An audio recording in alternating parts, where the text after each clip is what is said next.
Pumalo na sa 13 katao ang kumpirmadong nasawi sa nangyaring magnitude 7.1 na lindol sa Japan na sinundan ng malakas na pagsabog sa isang mall. Yan at ang iba pang napapanahong balita mula sa iba't ibang panig ng mundo sa Global Headlines Report ni James Galangke. Balita mula sa Japan, umakyat na sa 13 ang bilang ng mga nasawi sa nangyaring 7.1 magnitude earthquake sa Kumamoto Prefecture matapos sundan ng isang malakas na pagsabog sa isang mall kung saan 3 ang namatay. Makikita rin sa video ang labis na pagkawasak ng gusali mula sa naging epekto ng lindol na ayon naman sa ulat ng fire volunteers, tinatayang nasa 100 kataong na trap sa loob. Sa ngayon, patuloy pa rin ang search and rescue operation ng mga otoridad habang iniimbestiga ng sanhi at pinagbulan ng pagsabog.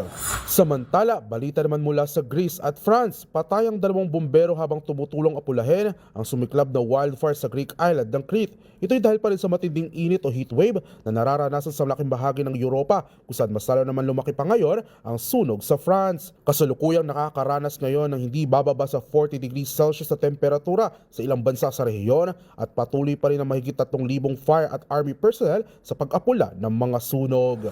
At sa iba pang balita, muling nagbabala si US President Donald Trump na maglulunsad ang Estados Unidos sa malakas na opensibang militar laban sa Iran matapos ang pag-atake ng Tehran sa ilang US military base sa Jordan, gayon din sa Egypt sa lumalalang tensyon sa Middle East. Matatanda ang una ng inanunsyo ng Amerika at Saudi Arabia na magsasagawa sila ng pag-atake laban naman sa mga militant camp sa Iraq nang dahil naman sa paglabag ng Hezbollah sa napagkasundo ang truce.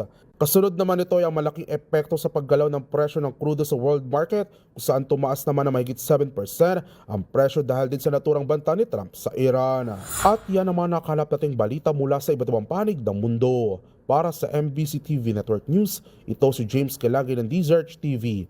Una sa Pilipinas, una sa Pilipino.